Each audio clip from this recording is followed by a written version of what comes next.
അൽഹംദുലില്ലാ വസ്സലാത്തു വസ്സലാമു അലാ റസൂലില്ലാ.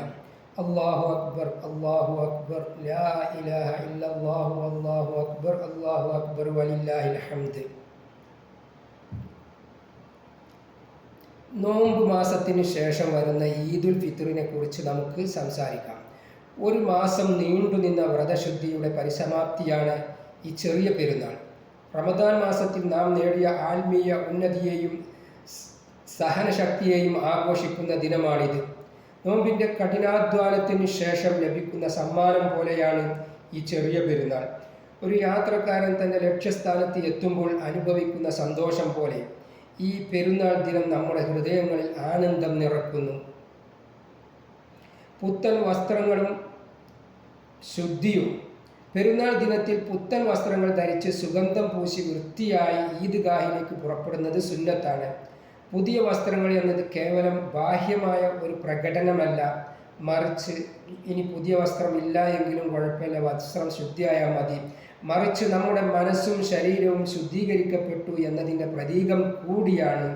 ഒരു പൂന്തോട്ടം പുതിയ പൂക്കളാൽ അലങ്കരിക്കപ്പെടുന്നത് പോലെ ഈദ് ദിനത്തിൽ വിശ്വാസികൾ പുതുവസ്ത്രങ്ങളണിഞ്ഞ് ശുദ്ധിയുള്ള വസ്ത്രങ്ങളണിഞ്ഞ് തങ്ങളുടെ ഈമാനിനെ പരിരസിപ്പിക്കുന്നു എന്നതുപോലെ ഈമാനിനെ അത് വർദ്ധിപ്പിക്കുന്നു. അൽ ഈമാനു യസീദു വയൻഖുസു.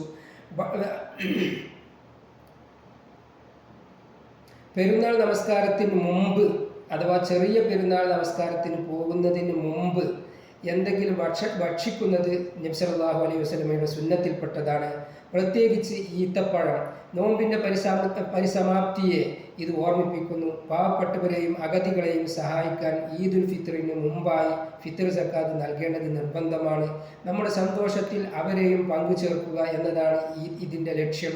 ഒരു നദി ഒഴുകി പരന്ന് ഭൂമിയെ ഫലഭൂഷ്ടിയാക്കുന്നത് പോലെ നമ്മുടെ സമ്പത്ത് ഫിത്ർ സക്കാത്തിലൂടെ നമ്മുടെ മനസ്സിനെ ശുദ്ധീകരിച്ച് മറ്റുള്ളവർക്ക് പ്രയോജനപ്പെടുത്തുന്നു. പെരുന്നാൾ നമസ്കാരത്തിന് പോകുമ്പോഴും വരുമ്പോഴും തക്ബീർ ഉറക്കെ ചൊല്ലുന്നത് ഈദുൽ ഫിത്റിൻ്റെ പ്രധാനപ്പെട്ട സുന്നത്താണ്. അല്ലാഹു അക്ബർ അല്ലാഹു അക്ബർ ലാ ഇലാഹ ഇല്ലല്ലാഹു അല്ലാഹു അക്ബർ വലില്ലാഹിൽ ഹംദ് എന്ന് മുഴങ്ങുമ്പോൾ അത് നമ്മുടെ ഏകനായ അള്ളാഹുവിനോടുള്ള കൂറും സ്തുതിയുമാണ് പ്രഖ്യാപിക്കുന്നത്. ഒരു പക്ഷി അതിൻ്റെ കൂടണയുമ്പോൾ സന്തോഷത്താൽ ചിലക്കുന്നത് പോലെ വിശ്വാസികൾ തക്ബീറുകൾ മുഴക്കി അള്ളാഹുവിലേക്ക് മടങ്ങുന്നു. ഈദ്ഗാഹിൽ പോയി ഒരുമിച്ച് നമസ്കരിക്കുന്നതും ഖുതുബ ശ്രവിക്കുന്നതും ഈ പെരുന്നാളിൻ്റെ സവിശേഷതയാണ്. ഇത് മുസ്ലിം ഐക്യത്തെയും സാഹോദര്യത്തെയും ദൃഢമാക്കുന്നു. ഒരുമിച്ച് കൈകോർത്ത് നിൽക്കുന്ന കെട്ടിടങ്ങൾ പോലെ മുസ്ലിങ്ങൾ ഈദ്ഗാഹിൽ ഒന്നിച്ച് അള്ളാഹുവിനെ വണങ്ങുന്നു. അതുപോലെ ഈദുൽ അദ്ഹ അഥവാ ഈദുൽ അദ്ഹ എന്നതിന് പേര് വരാൻ കാരണം ബലി അറുക്കുന്നത് കൊണ്ടാണ്. ബലിപെരുന്നാൾ എന്ന് നാം അതിനെ വിളിക്കുന്നത്. ഹജ്ജ് കർമ്മങ്ങളുമായി ബന്ധപ്പെട്ടാണ് ഈ പെരുന്നാൾ വരുന്നത്. ഇബ്രാഹിം നബി അലൈഹിസ്സലാമയുടെ ത്യാഗത്തിൻ്റെയും അള്ളാഹുവിനോടുള്ള പരിപൂർണ സമർപ്പണത്തെയും അനുസ്മരിപ്പിക്കുന്ന ദിനമാണിത്. ഇത് ത്യാഗത്തിൻ്റെയും സമർപ്പണത്തിൻ്റെയും ആഘോഷമാണ്. ഒരു കർഷകൻ തൻ്റെ വിളവെടുപ്പിന് ശേഷം സന്തോഷിക്കുന്നത് പോലെ ഹജ്ജ് തീർത്ഥാടകർ അവരുടെ കർമ്മങ്ങൾ പൂർത്തിയാക്കിയ ശേഷം സന്തോഷിക്കുന്നത് പോലെ ഈദുൽ അദ്ഹ നമ്മെ ത്യാഗത്തിൻ്റെ പാത ഓർമ്മിപ്പിക്കുന്നു. ഈദുൽ അദ്ഹയുടെ ചില പ്രധാന കാര്യങ്ങൾ കുർബാനിയാണ്. ഒന്ന്, ഈദുൽ അദ്ഹയുടെ ഏറ്റവും പ്രധാനപ്പെട്ട അദബ് കുർബാനിയാകുന്നു. സാമ്പത്തിക ശേഷിയുള്ളവർക്ക് മൃഗങ്ങളെ ബലി നൽകി അതിൻ്റെ മാംസം പാവപ്പെട്ടവർക്കും ബന്ധുക്കൾക്കും വിതരണം ചെയ്യുന്നത് വളരെ പുണ്യകരമായ കാര്യമാണ്. ഇത് ത്യാഗത്തിൻ്റെയും പങ്കുവെക്കലിൻ്റെയും മഹത്തായ സന്ദേശം നൽകുന്നു. ഒരു മാവ് തൻ്റെ ഫലം മറ്റുള്ളവർക്ക് നൽകുന്നത്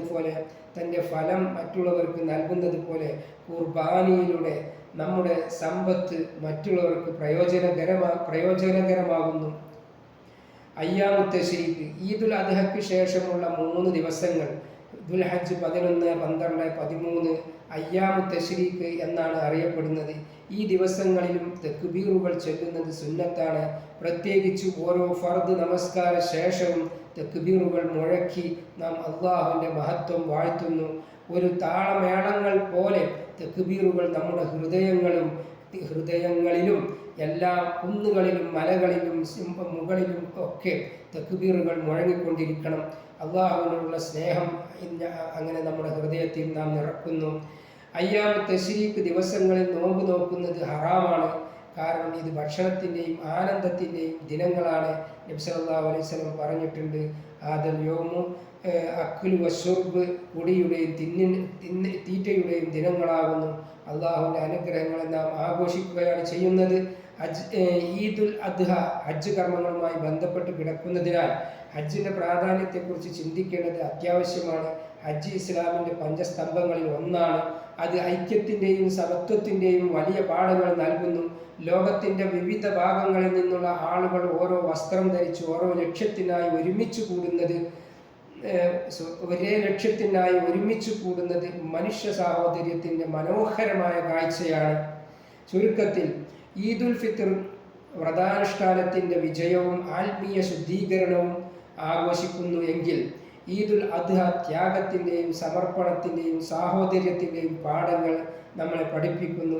രണ്ടും നമ്മെ അള്ളാഹുവിലേക്ക് അടുപ്പിക്കുകയും അവൻ്റെ അനുഗ്രഹങ്ങളെ ഓർമ്മിപ്പിക്കുകയും ചെയ്യുന്നു. ഈ പെരുന്നാൾ ദിനങ്ങളിൽ നമ്മുടെ മനസ്സുകളിൽ സ്നേഹവും കാരുണ്യവും നിറയട്ടെ. നമ്മുടെ ജീവിതം അള്ളാഹുവിൻ്റെ പ്രീതിക്കു വേണ്ടി സമർപ്പിക്കാൻ നാം പ്രതിജ്ഞ എടുക്കുക. എല്ലാവർക്കും ഈദ് മുബാറക്. ഈദുക്കും മുബാറക്. അസ്സലാമു അലൈക്കും വറഹ്മത്തുള്ളാഹി വബറകാതുഹു.